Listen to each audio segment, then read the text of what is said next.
Welcome to the Poisoner's Cabinet. I'm Sinead. And I'm Nick. And this is your weekly podcast exploring the lives of the great poisoners, macabre murders, and captivating crimes from across the centuries, and creating curious cocktails inspired by the tales that we tell. And it's episode 161.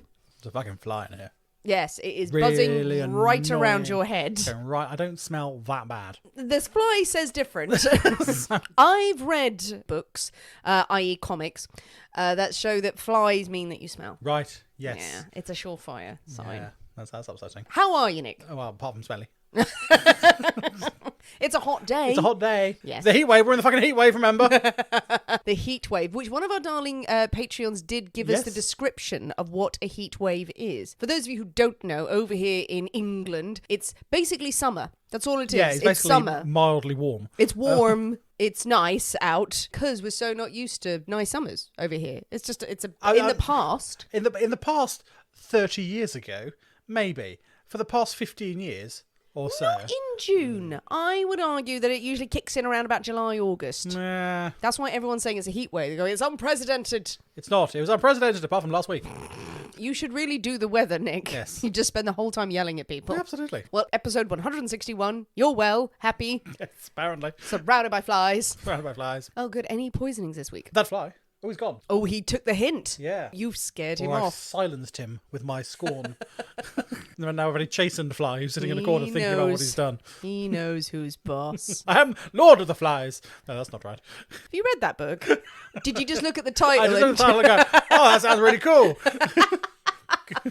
It's about a bunch of guys who just have flies as their servants. Yeah. And good times were had by all. Me and my fly army. I fear that would be ineffectual. Is that not a good book? Well, against my cat and crow army. I feel like the cats and crows would not work well together. I feel that could be a problem. Well, speaking about weather that lies to you and being annoyed about it, I think it is time for us to thank our delicious Patreon subscribers. Yes, why not? There's loads of them. Hurrah for There you. are. Hello Thank you very much. To the tiny shark and the marvellous hat. to Newt the Cat Wizard, To Melissa Gambrel. to Hannah Fridlung, To Elise. to Julia Havens, To Made You Read My Band's Name, Reverend Pokemunge. Which I must admit is not a good band's name. Oh, wow. Oh, you cut them deep. Yeah. Build them up and then you drop them down. You know me, I'm desperately judgmental. To Cassandra S. And very finally, to H of the Poison Centre. Wonderful names this week. Wonderful names this week. Well done, Yeah, Patreons. absolutely. Apart from I just really slagged off someone's band name, so I apologise for that. That person is now crying Yeah. and deleting us from all of their Absolutely. phones. You know what? We'll have to listen to their band now Yeah, afterwards. so, yeah. I'm sure. I mean, the first album was sort of dedicated to us. Not anymore. The first album was all songs about you, Nick. Nick, his beard is so lovely. Oh, I fucked it up. Ah, shit.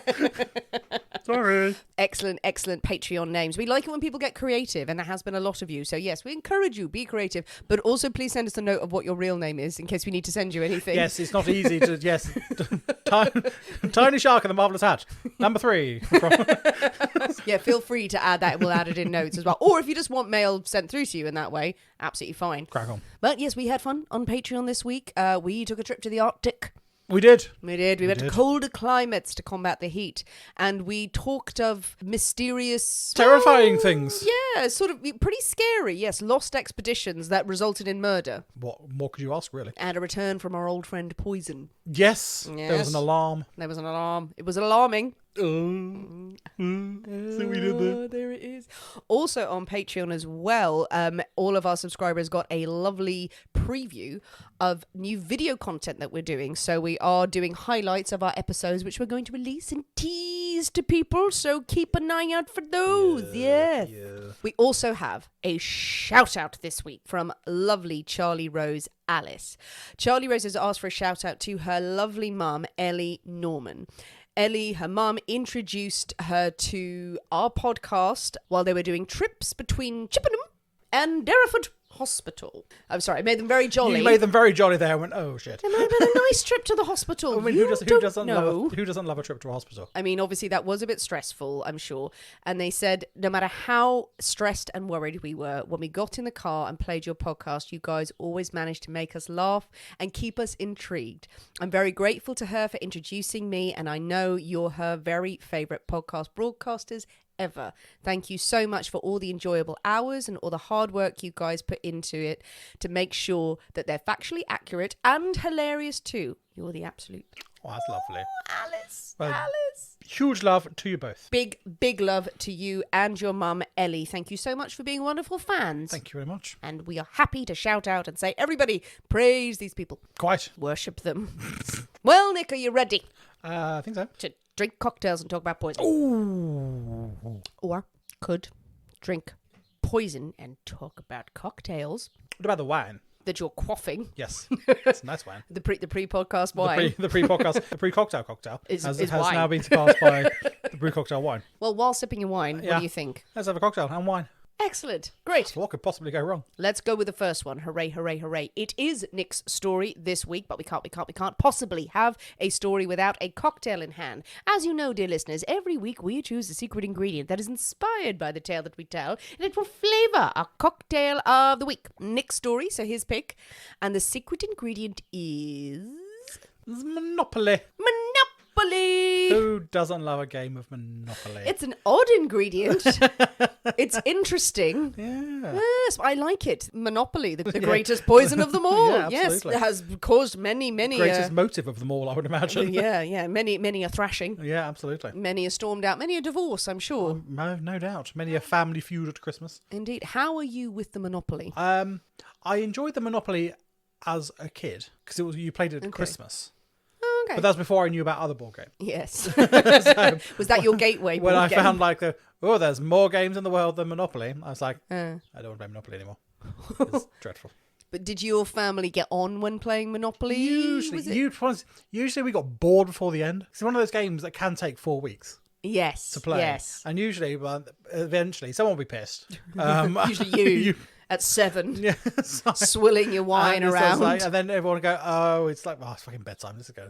When you're a kid, you don't understand. I never understood the whole thing about why you were building hotels. I was like, can we just go around the board? We never really played it that much. But I remember one person I knew said when their family played it, their mum had to always have more money than everyone else because it was her board game. Right. That was the logic they used. That's the house rules. And it was very humorless as well, apparently. It wasn't done in jest. So, If you want to get into board games, don't start with Monopoly. I don't know. Monopoly's all right. Teaches you greed. Teaches you greed. And kids- vengeance. And revenge. And spite.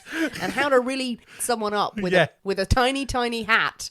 How you can kill a man. Which was your playing piece of choice? The hat. The hat. The top hat. Yeah. Obviously, I'm fancy. Learn how you can kill people with little tiny meeples.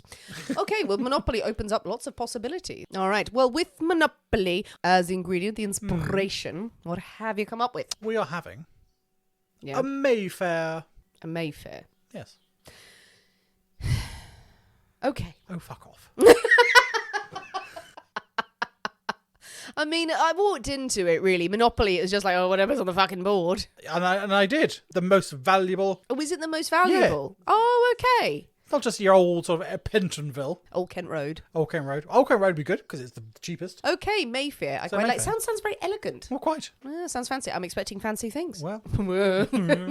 Well, marvellous. I think it is high time for us to sashay into the poisonous cabinet kitchen and shake up a storm. So we'll see you in a minute. We'll see you in a bit.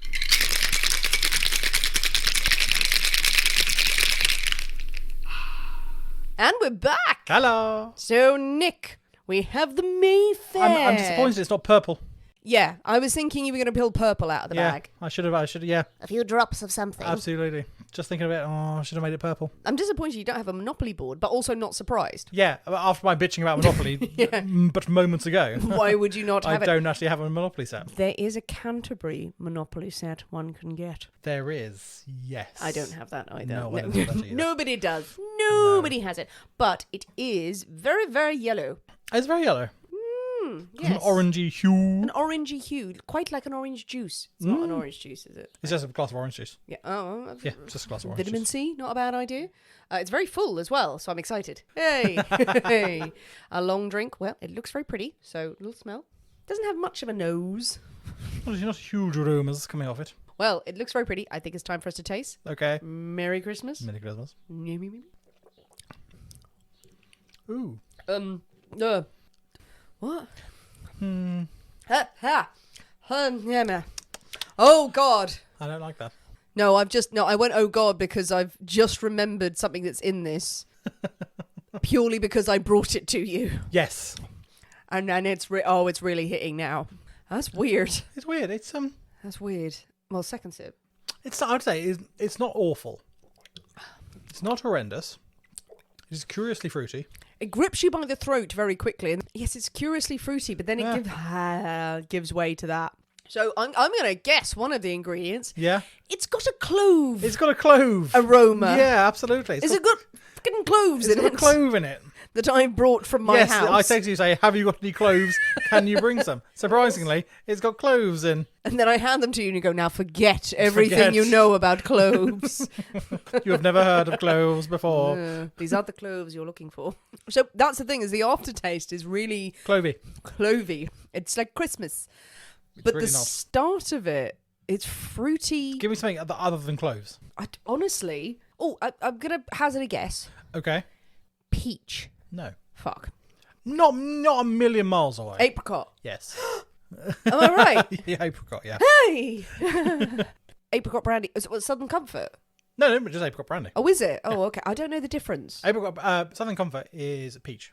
Is it? Yes, make peach kernels. Oh, okay. But no, this is apricot brandy. Okay, so we've established cloves and apricot brandy. I'm done. 2 more things.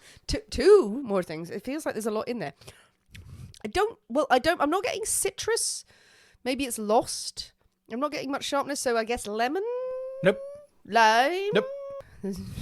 There's other fruits. Is it another fruit? Yes, it's another citrus. Oh, I don't know any other orange. Yes. Well, fuck. This genuinely happens. I go, there's no other fruit. There's no other fruit. There's never been another fruit. That's it. That's all there is. Orange. Right, orange. Oh, yay. Orange juice. Orange juice. Hand squished. Oh, you were squeezing something in there. Yeah. We were having a chat. I could just hear you squeezing away. Yeah. Right, so there's one more. One more thing. So cloves, apricot brandy, orange juice. Yep. And... Think of a base. Think of something... Buttery biscuit base. A buttery biscuit base. There's no buttery biscuits. Now I want a buttery biscuit. Well, I would think apricot brandy would be the base. Yeah. Gin? Gin. Oh, is it gin? It's gin. I did well today. Yeah, not half bad. Not bad. We got there eventually. Yeah, it took a long time. It was a long meandering road. With me being very annoying all the way, but we got there, didn't we? I got us there. Well done, you. Well done. After several sips now, to try and work out what's in it. Oh, there's none left.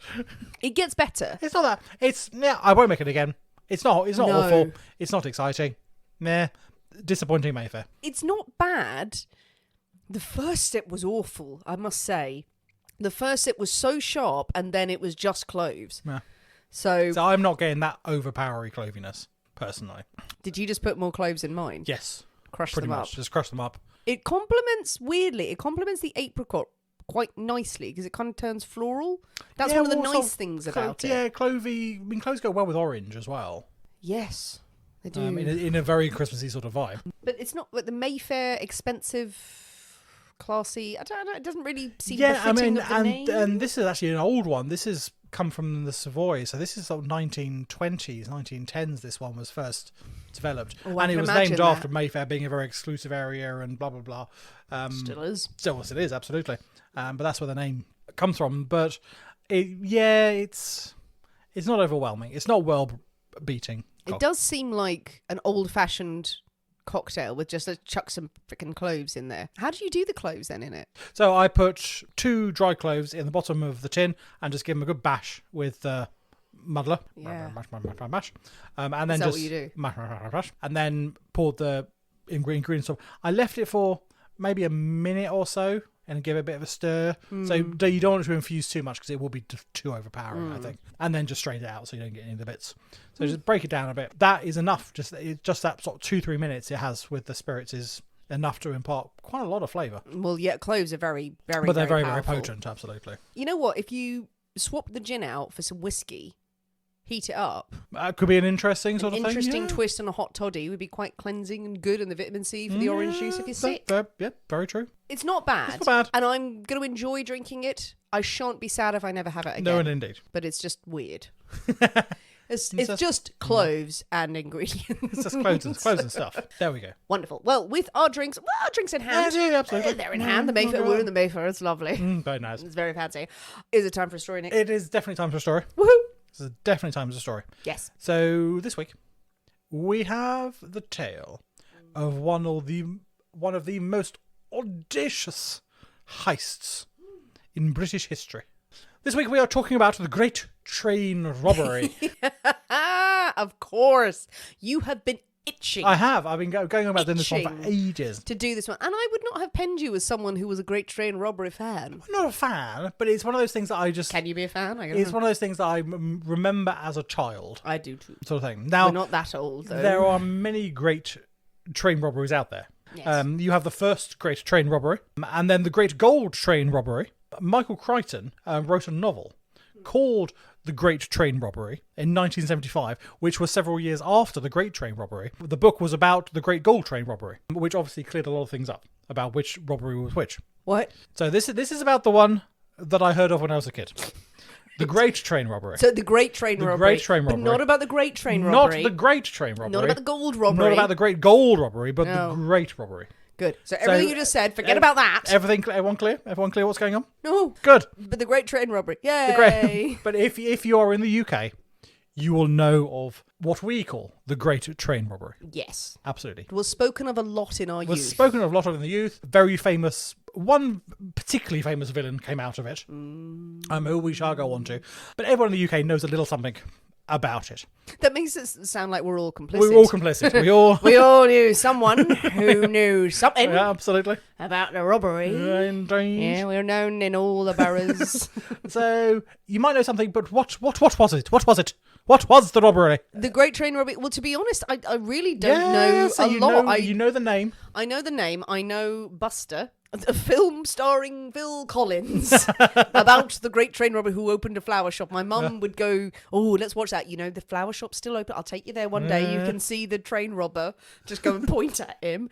I know some of the names of the robbers that I'm sure you'll come on to. But it was a big heist for money. A heist for money, absolutely.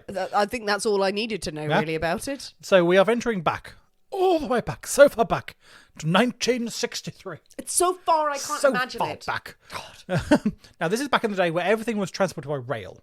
So the motorway network wasn't really established and things like that. So if you wanted to get anything anywhere, rail was the way to go. Absolutely. Horses were shit. Were shit. And the Royal Mail, which is the UK's postal delivery service, had trains that ran all over the country. They had Royal Mail trains. The trains were... Every now and then you put it in and go, every now and trains run all over the country. They had Royal Mail trains. I feel the need to ad-lib for no reason whatsoever because I've written it down 3 times in the script. I love hearing it. I usually ad-lib bad jokes. You ad-lib more facts. I'm more facts that I've already just said in a slightly different way. So the trains, they were mobile sorting offices, pretty much. So sacks of mail bound for a destination would be loaded on the train. And then as the train went on its way, there were scores of people on the train who would go through the mail, sort it into its final destinations by postcode and what have you. And by the time it reached its final stop, everything was bagged up and ready to go on vans to be delivered out to households. So it was desperately organised. Now, some of these Royal Mail trains ran with carriages known as the HVP, the High Value Package carriage. Oh, don't call it that. That's what they were called, the HVP carriage, High Value Package. I know, but that's asking for trouble, surely. So these carriages were stuffed with valuable cargoes. So lots of people sending, expensive things through the post, but also a lot of banks were sending things through the post as well. So this was a time, obviously, before digital transactions and all that sort of stuff. So if you wanted to make a transfer from one bank to the next, you actually had to do it in cash. So these HPV carriages often carried just sacks load of money. Yeah. Cash really was king. And so there were millions of pounds worth of notes just going by train all over the bloody place. And other valuables like cloves and spices. Cloves and spices. Sorry, spices from the audience. It was a simpler time. Now, no one really knows who was responsible for the initial idea behind the robbery. Is it that dog that's barking? It's the barky dog. The most common theory is that it was actually an insider job. And certainly the gang had details that would only really have been known to someone inside the postal service, and someone relatively senior for that matter. Now, over the years, this sort of murky figure has become known as the Ulster Man, reportedly because he had an Irish accent. He has never actually been identified. A few people in various books and things, they said, "Oh no, I figured out who it is. It was this chap," but it's never been conclusively proved who this sort of mastermind was. It's always nice hearing you say the Ulster Man in a very English accent. Yeah, absolutely. Very different from mine. The Ulster Man. The Ulster Man? The the Ulster Man. Go really deep down here like that. Yeah, I'm not going to try that. Please don't. That would be offensive on many levels, I feel. So the story goes that the Ulsterman, he confided his thoughts in how easy it would be to rob one of these trains to a London solicitor, a chap called Brian Field. Now, Brian Field, in turn, used his contacts in the London underworld to put the Ulsterman in contact with two career criminals, a chap named Gordon Goody and Buster Edwards. Yay, Buster Edwards. That name. Absolutely. Now, these two were members of the Southwest Gang. Ooh. It was known, presumably in Southwest London. One would assume. You would hope, unless they were very smart and they operated in the northeast. Absolutely, could have well been. Really keep them rozzers on their toes. The police hanging around the south where we've got this entire area covered. So these two chaps went back and we've got this great contact. He's got this great idea. Went back to the gang. Soon the gang's leader, a chap called Bruce Reynolds, he quickly takes charge of the whole thing, going right. Yeah, this is great. And with the information provided by the Ulsterman, a plan starts to develop. You can imagine that it had to be an inside job, the start of it, to have all of that information to go, okay, here's how you can rob them, here's who the night watchman is, here's all the security. Here's the timings of all these things. Yeah. And then going through a lawyer, clearly a lawyer who was used to dealing with shady people. Yeah, I think... who didn't go, you know what, ooh, you're bad man, I shall turn you up to the authorities, going, I know lots of people. I know lots of crims. Yay. Perfect person to go to. Now, the raid was devised over a period of months by this core team. So we've got Gordon Goody, Buster Edwards, another chap called Charlie Wilson, and then the mastermind Bruce Reynolds, who are all acting with information provided by the Ulsterman. Now, as they developed this plan, they sort of suddenly realised this is a fucking big job. This is a massive undertaking. And it starts to dawn on them that just the numbers they will need to carry off this heist. So other members of the Southwest Gang are pulled into the caper. So you've got Roy James, John Daly, Henry Thomas, and James White. They are all brought in as various getaway drivers, just muscle men being there because they needed some just threatening thugs. So people to shift stuff around, do the shopping, make the tea. You need people to do this sort of stuff. Someone buttering a cracker in the background. Also, when you said muscle men, completely get it that you need guys who are like, the heavies, as it were. I instantly just had a picture in my head of those old-timey kind of muscle men with like the anvils and kind of like the lifting a dumbbell up in like leotards and big twirly moustaches. It was exactly like that. Distraction technique. So the Southwest Gang, they are very successful in Islington, in London's criminal underworld. They are quite notorious. They enjoy quite a fearsome reputation. Protection rackets, fraud, theft, intimidation, all top-notch criminal activity going on. One thing, though, that they have rather less experiences is with trains. Not so knowledgeable about the trains, really. Well, stopping a train, driving a train, robbing a train. Not quite sure. So, how does this work? Most of us don't. Yes. Yeah. How do they work? How do these things work? Yeah. So eventually they think, well, the prize is so great.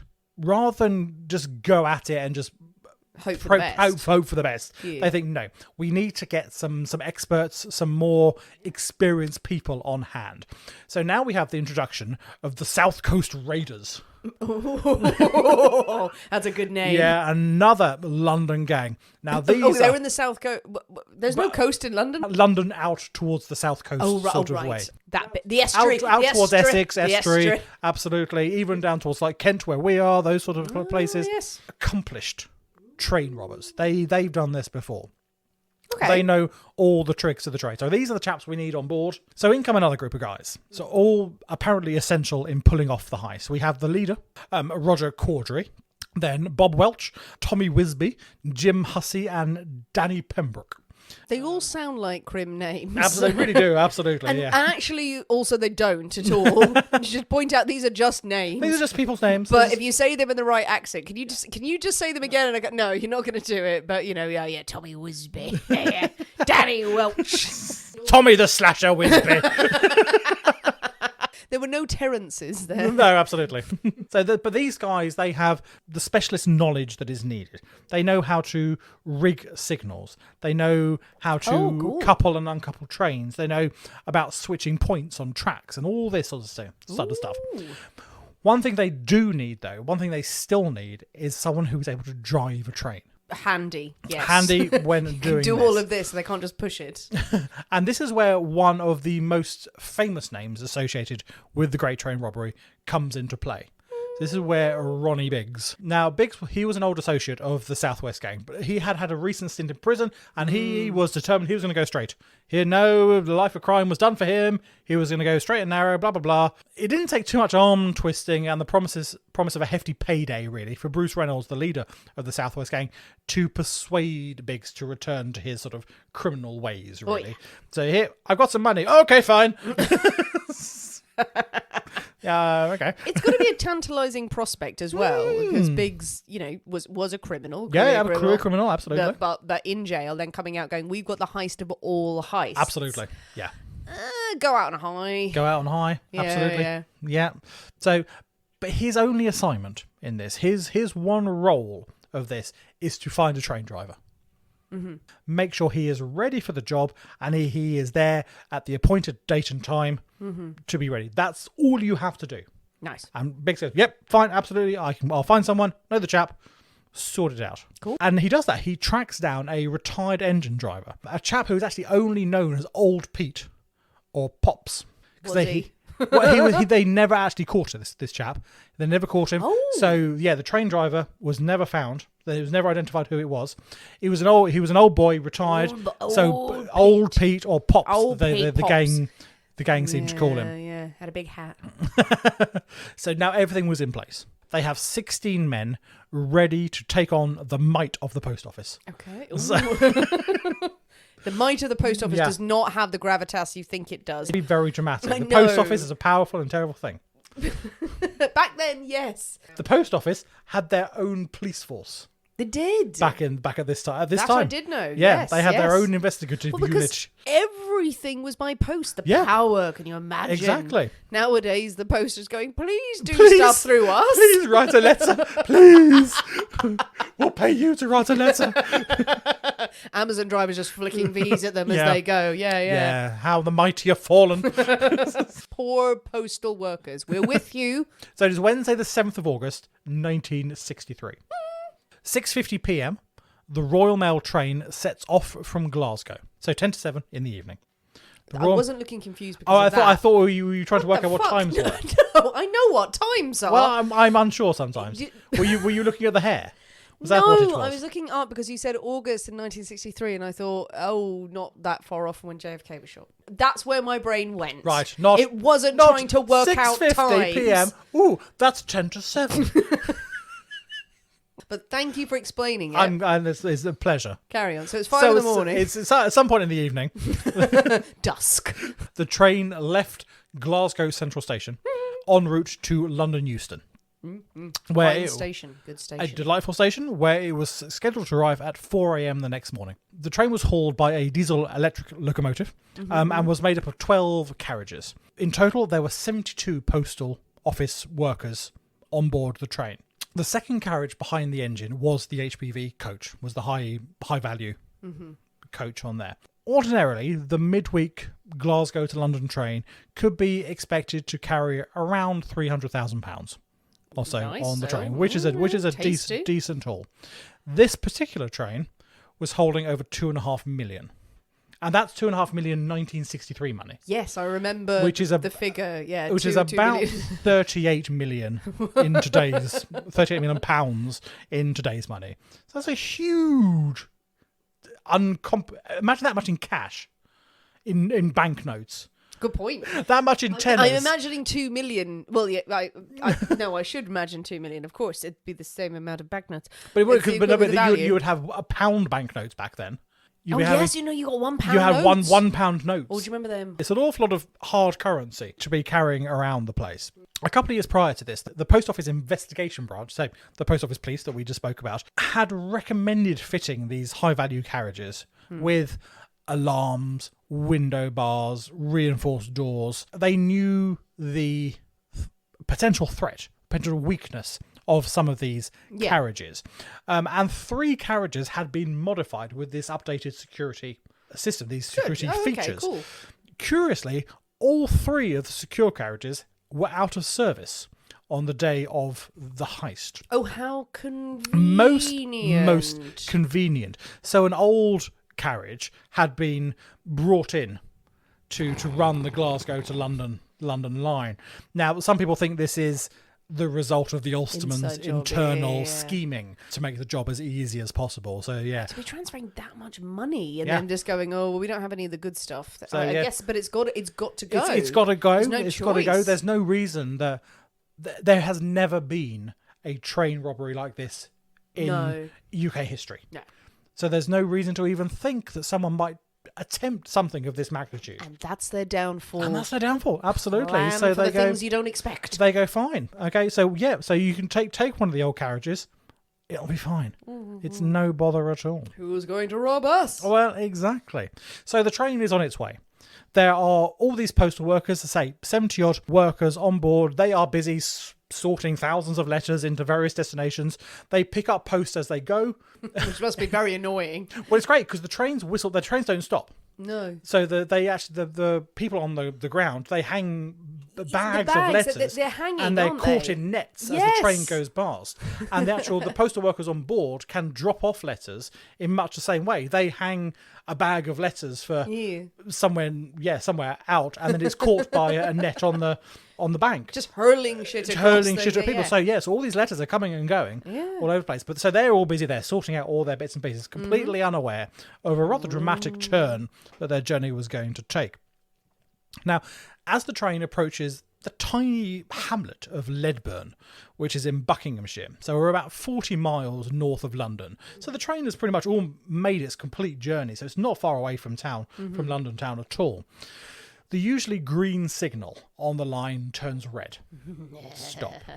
Now, seeing this red light, the driver of the train, a chap called Jack Mills, slows and stops the train. Now, this is a very unexpected place to stop. He's never had to stop here before. So something must have happened further down the line. There's been an issue. He's a second crewman, the 26-year-old David Whitby. He jumps down from the cab. He goes to the line side phone. So there are telephones sort of stationed every now and again. He phones to see what's going on, what has caused this hold up. The phone line has been cut. No. There is no answer. Oh shit. Now probably panic setting in here, isn't it? He's realising something's not quite right here. And he goes further down the track to investigate this red signal light. And he gets up onto the gantry. And he finds that the green light is still burning away, still glowing away. And it's been masked by a leather glove. Someone's put a leather glove over the green bulb. Okay. And wired a battery onto the red stoplight. Oh. That's quite cunning, isn't it? It's desperately cunning. Now, obviously, he is going, fuck! Shit. Absolutely. So, running. Or you could, if you were looking at that, would you just have a moment where you go, I could go back to the train, or I could just walk away. I could just stay here and lie down. And no one will ever find me. Nope. Everything is probably going to work itself out. Well, this is none of my business. He does not do that. No, good for him. He gets down from the gantry. He legs it back to the train. Run to tell the driver. Go. Yeah, it's a trap. Fucking put the pedal on it. Just go for it. The gang who are waiting in ambush, they tackle him as he's climbing up into the cab and pull him down. Ooh. From the other side, more gang members are getting into the cab to confront Jack, train driver. Yeah, so he can't set off. Set off. He tries to fight back. He tries to resist. He is given a belt over the back of the head, and he goes tumbling to the floor. Now the cab is in the control of the gang members. They drag David back into the cab. He's there. He's tied up with Jack in the back of the cab, half conscious, groaning away. The other postal workers, everyone else in the back of the train, they are blissfully unaware of what's going on. They're there happily sorting their mail, blah, blah, blah, blah, blah. All is good. Nothing is possibly... Yeah, it's a weird place to stop, but fine. All is good. Now it is time for the rest of the gang to strike, to carry out their assigned tasks. Men go along the track until they reach the connection between the HPV carriage and the rest of the train. So you've got the locomotive, carriage, high goods, and then 10 carriages of sorting and all that sort of stuff. They uncouple the train between the HPV and the remaining 10 carriages. No one is any the wiser what's going on. Blissfully unaware. This is where Ronnie Biggs comes into play. He is there. He brings up old Pete, the train driver, into the cab. They get into the cab. Right, we need you to move the train another half mile up the track and stop so that the HPV carriage is on Bridego Bridge, it's known as. And this spans a little narrow lane where the rest of the gang in a truck are waiting for all the sacks to be chucked down and they can make their escape. Nice. Pops has a slight problem. Oh. I've never driven one of these trains before.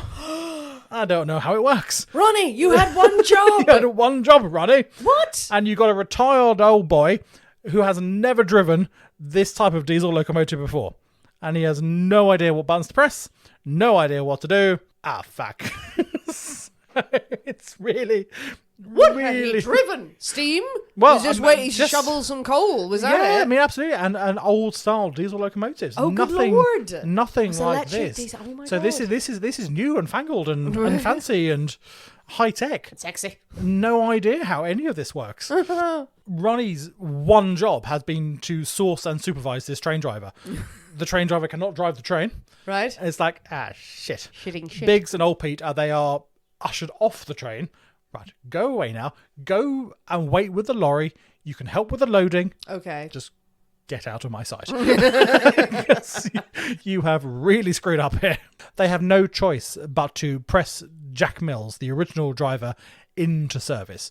Now, he is still lying on the ground, groaning about this cosh to the head. But they're able to bring him round enough and set off with just the first 2 carriages. So now we've got the locomotive, the first carriage, and then the HPV.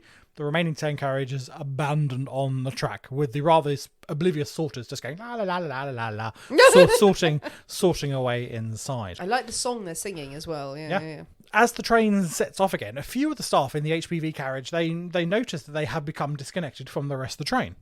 And they try and use the train's internal communications little thing to contact the cab and go, what's going on? They assume that the link is broken. Something's gone awry. So don't suspect anything untoward at this point, but there is no answer from the cab. They try leaning out the windows and yelling, but over the roar of the locomotive, they can't. Yeah. No one can hear anything. So they go, "Oh, it's fine. It's probably fine. Probably fine. Something's happened. That's broken. They're going to get help. It's fine. Let's just crack on with what we've got to do." 10 minutes later, the train has covered the half mile to Bridego Bridge, and it comes to a stop once more. Now, the staff inside the HPV are really confused now. What's going on? Stopping, starting, leaving half the train behind. No answer from the train cab. This is all very peculiar. It is a little bit peculiar. What's going on here? Then the gang strike in force. 2 of the windows are smashed in and men start climbing through. At the same time, others try to break in through the doors into the carriage. Now, inside, we have Frank Dewhurst, who oversees 3 other postal workers, Leslie Penn, Joseph Ware, and John O'Connor. There's them, and we also have Thomas Kett, who is the inspector in charge of the train for this leg of the journey. He's not done a good job. He's there in the HPV carriage going, oh, look at all the money. Yeah, exactly. Probably having a piece of cake. Having a bit of cake and a coffee and a nice natter. I need to be around the money. The 4 of them, they try to hold off the robbers. But more and more masked men storm into the carriage. Ooh. Now, Dewhurst and Kett, they are hit with coshes. They are knocked out, knocked unconscious. There are no police. There's no security. These are untrained postal workers. Well, these are postal workers. These are not trained combat people or anything. Combat people. Well, they're not to train security or anything like that. No, I know. They have no experience in that sort of thing. They try to hold off the robbers, but as more and more people storm in, they go, the resistance does not last long. It would be nice if one of them was some sort of Steven Seagal character. It's actually, Has there been an action film where a postal worker... I know, Leslie Penn is a secret ninja. That's it. So, like, you could try and take the money, but I would take you down with me. Or one of them said that and was shit at fighting. Yes. Just ran and slapped bashed them a bit. around the head. So the men, they are made to lie face down on the floor in a corner of the carriage. Mills, the driver, and his assistant Whitby, they are brought into the carriage. They're handcuffed together and put down beside the postal staff. Now the gang, they form a human chain to transfer 128 sacks of money out of the train and into their waiting truck below. The transfer takes about 15 to 20 minutes or so. Now this is already stretching their sort of scheduled timings, and they leave 8 bags in the carriage because they run out of time to take it all. It is estimated that they move over 2.5 tons of banknotes in this time, which is a fuck ton of banknotes. That is literally a fuck ton. Literally a fuck ton of banknotes. 2.5 is actually a fuck ton. Yeah, absolutely. 2.5 tons of notes. That is incomprehensible. Out of this carriage. On a signal from the leader, Reynolds, the gang abandon the train. Right, time's up. We've got to go. They give the staff who are in the carriage strict instructions. Wait 30 minutes, then you can go for help. You will wait 30 minutes. That's it. Really? Yeah, they say no. Hold there for 30 minutes, then you can do what you like. How are you going to check? Are you going to hang around for 30 minutes? These people are terrified. Yes. These people are terrified on the ground. They don't want to have a watchman watching them. Some of their friends and colleagues have been beaten around the head, lying there unconscious. I would sit there for 30 minutes. Yeah. In that situation. Oh, there's no question. There's no question that they would. With all that, they pile into. There's the truck that's waiting, and also 2 Land Rovers. Nice. Two Land Rovers that they've got the same registration on each Land Rover. Oh, beautiful. Nice. Nice bit there. Back in the day where you changed the registration plates. Change your registration that being plates. a big thing in heist films and TV programs in the 80s and that 90s. They did.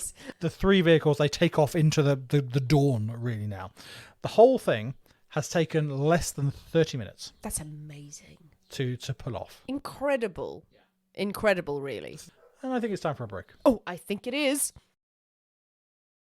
So, Nick, we have our drinks. We do. We're on tenterhooks. Yes. The gang has made off. They have made their escape. They've scarpered. They are zooming along all manner of minor roads and listening for police broadcasts on a VHF radio that they've got. Nice. They head straight to their hideout, Leatherslade Farm, which is 27 miles from the scene of the crime. This rundown farm had been bought 2 months earlier through the dodgy London solicitor Brian Field.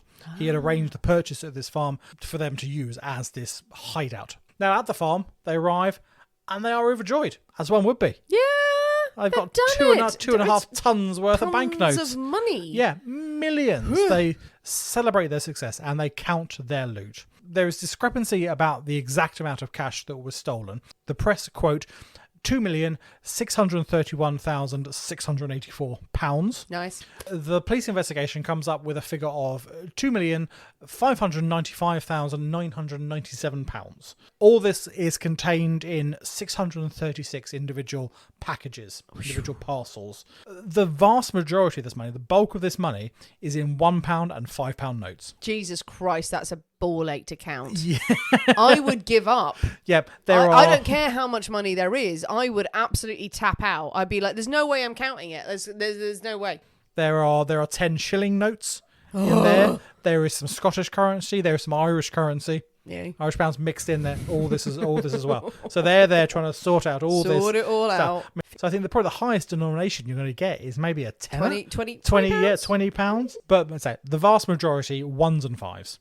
This is businesses who have So their takings over the weekend, so it would have been in just common currency that people would have had in shops and things like that. Absolutely, there's businesses. This is not business to business transactions. This is everyday transactions. Yeah, people had to go to the strip club. So the cash is divvied up into 16 full shares, one for each of the members of the gang, Good for them. and they also have what they call drinks. Into several drinks. Now, the drinks they're smaller bundles of notes that can be used to pay associates a quick bribe or something like that. So good, it's small. We don't know exactly how much was in this drink. It was in a drink. You know but what? It was expenses. Expenses. But they were little ones that they could quickly go, right, you there. Have that be off with you. Very nice. Gone. Very nice. So they split all this up. That. Yeah, I like an exactly. expenses bundle. Each of the 16 core members of the gang was to receive around £150,000. 3 million in today's currency. Nice. £3 million. Yeah, it's all right. I could probably cope with that, to be honest. I could probably cope with Probably it. live with that. I suppose I could make some changes. After all the initial excitement and counting, which must have taken quite some time, I would imagine, the gang settle in. The plan is they're going to lay low for a few days. The robbery had taken place early hours of Thursday morning. They plan to stay put until Sunday. Good. At the farm. The thinking being that the police are likely going to assume that they're going to get as far away as possible. They are going to they're going to drive and scatter and they're miles and miles and and miles. Airports and they're going to get on boats. So let's cover all the bases. Exactly. So they think, no, if we hole up relatively nearby, the police are going to overlook us. That's the thinking, which indeed it's clever. It's quite scary, cunning. but it's clever. But nice farmhouse. Yeah, a roaring fire going. I don't think it's a particularly nice farmhouse. I think it's a pretty run-down, dilapidated old place that they've got. But it does the trick. They make do. And they pass the time with a lovely game of Monopoly. No. Oh, God. Of course. Oh, no. What? Someone said it on Instagram. Yeah. Oh, well done. Whoever said it. Oh, that was it.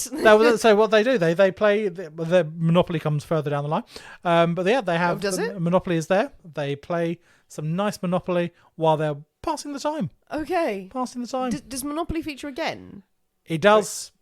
Oh, okay. They play Monopoly with real money from the heist. Oh, I love it. They get rid of the Monopoly money and they go, "Oh, you got a shit tons of money." Wouldn't you? And they play with real cash. Oh God, that is a dangerous game of Monopoly. You fucker. which is Stop building hotels on my land. Now, soon news of the heist is all over the country, and it's quickly all over the world as well. The biggest ever. Nothing like this has ever happened before. No, Absolutely. This is massive. It's like something from a Hollywood film. This heist, it is literally from a Hollywood film, all this stuff. Police from all over the country, they are drafted in to search, to investigate, to find out what the hell is going on. The Postmaster General comes down in his robe. He returns from his holiday in Spain early. Does he? What the fuck is the Postmaster General earning? He's in his holiday in Spain. Where were you, sir, on the day? He was in Spain. He Does returns. He please come back in with a tan and a rubber ring around his middle in his flip flops? I'm here to see justice done. With an army of reporters asking questions about how the hell this happened when he gets off the plane from Spain. On one hand, answer the damn questions, you. On the other hand, he's going to go, I don't fucking know. I'm the Postmaster General. All I do is make sure that post goes on a train. What do you think I do for a living? I have a really fancy title. Fancy title for a very boring job. What the hell? Yeah. But also, where the bloody hell was he? Where will you? Your people need you, sir. I do picture him in robes. Yeah. I imagine him in some sort of military uniform type thing with a big hat, with a big feather. I'm going to say that I think I do know, and we stand with you, that members of the Royal Mail in Canterbury listen to this podcast. Hi. I think some people do. We love you, guys. We support you. But please, can you send us pictures of the the Postmaster General's robes. It's great. Because we know you're hiding oldie-timey photos of this. You've got to have records. You have a big portrait in your staff room. So, yeah. Yeah, I mean, it's a good title to have. Now, I'd say while this is all going on in the press and everything, the gang in the farm, they're arguing about who's going to be the boat, who's going to be the top hat, and all this sort of stuff. Who's going to be the thimble? Who's going to be the thimble? But they've got a police radio crackling in the background. Good idea, Keep abreast of what's going on. And from this, they learn that the authorities have not been fooled by their stay local plan.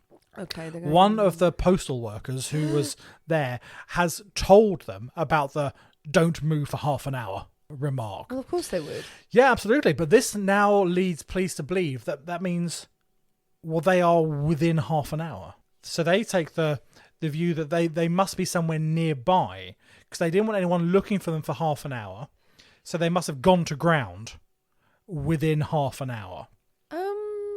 Yes. So but that's what they do. And so anywhere they think, okay, this is going to be a 50-mile radius or so. I'm questioning it. They're right. Yeah, and, Sorry, that's what people think, Okay, which is enough. actually quite cunning. Really, Because I would have just assumed they were like, let's get a 30-minute head start. Yeah, which the police are never going to catch up with us. But there are police coming from everywhere, so they're not just going from this place and going out. There are police coming up from London and down places, so they down would have from encountered them. So yeah, so if they were scarpering, heading back north or wherever, then they would have been intercepted. Their cars are going to be spotted and things like that. But there's been no sightings, so they've gone to ground somewhere. So it's going to be local. So the gang has to get out quick. They think, okay, we can't stay around here any longer. The police, they're actually going door to door. They are searching every warehouse, outbuilding, shed, barn that they can find. They are going to discover them much sooner than had been anticipated. They can't use the Land Rovers anymore. They think, well, the postal workers, they may have seen the Land Rovers, they may have seen the registration. We can't use those anymore. We need new vehicles. We need new transport.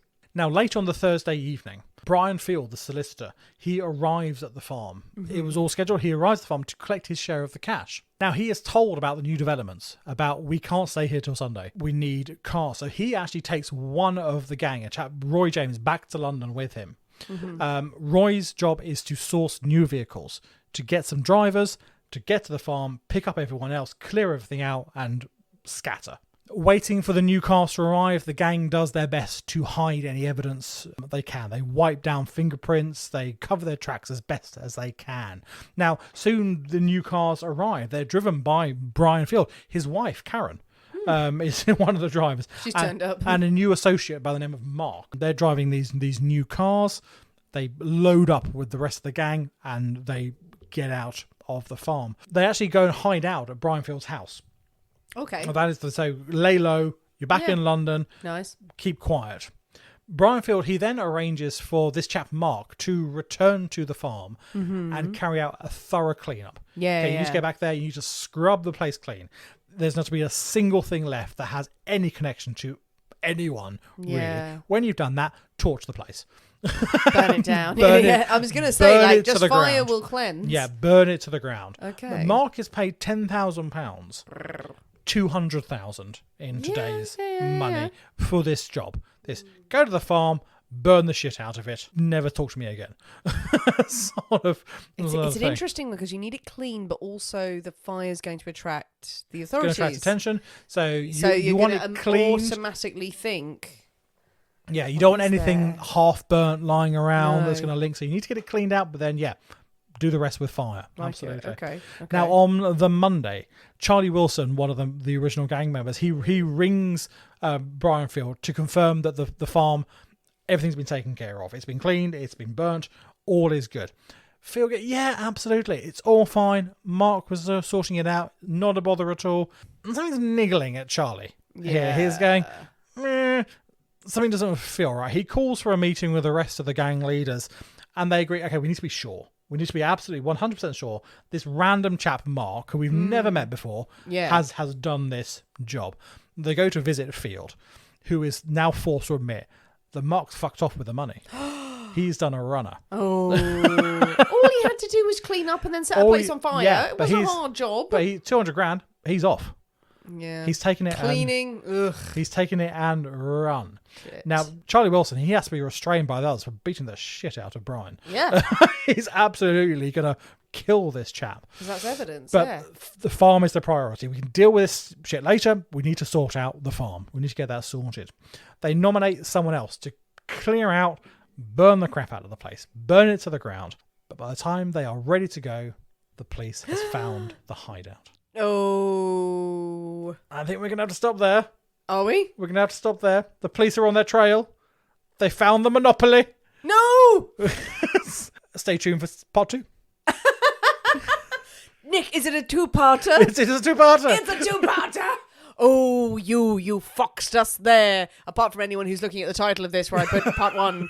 Hey! Oh, a two-parter. Well, it's such a big story. Such a bit. though. I was planning to get it done in one, but as I was writing it, going, there's no way you can cram all this stuff into an hour. The big hunt, and then also all what happened with What the happened to criminals. everyone? Yeah, Absolutely. Yeah. So- Big story. Goodness me, God damn it, if that man had only cleaned the farm. The police are there. The police are... oh, God. Can you imagine? Everything's so meticulously planned. And one guy lets you down. One guy lets you down. And they're there picking through the monopoly. Oh, my goodness. It's such a good story. It's a great story. And as we said at the start, it's one that was mentioned many Absolutely. times in my youth. It's sort of in that sort of cultural history, isn't it? Really don't know anything about. I did not know anything about it. I knew there was a robbery. I knew it was money. It was Royal Mail. That's it. Yeah. And you know the names of You the know criminals. a couple of names. I knew Ronnie Biggs. That's the only name I really Ronnie knew. Biggs, Charlie Wilson, and Buster Edwards. I knew Buster Edwards purely for the fucking film that my mum made me watch 7 times. But Ronnie Biggs. But yes, well, I'm not going to say anymore. What I'm not going to happens? say. What could happen to them all? Some people will know, but again, in our lifetimes and everything, saw developments, saw changes and everything that had happened. So yeah, the biggest thing that anyone had reported on at the time, going shit, there's been a robbery. There's everybody. been a big old robbery. Next week, Nick will be back.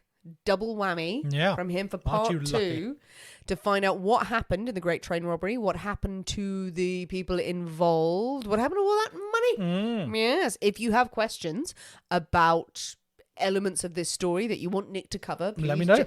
Jump on the comments, send us DMs. A good heist. A good heist. We like a good heist.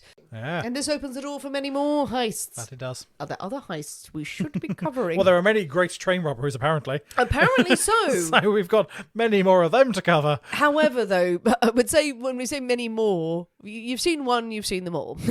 Ish. A bit. Yeah. There's some in the Old West. There's this. But basically the story is there was a train that was robbed. It's a train and they sold some things. And they stole some things.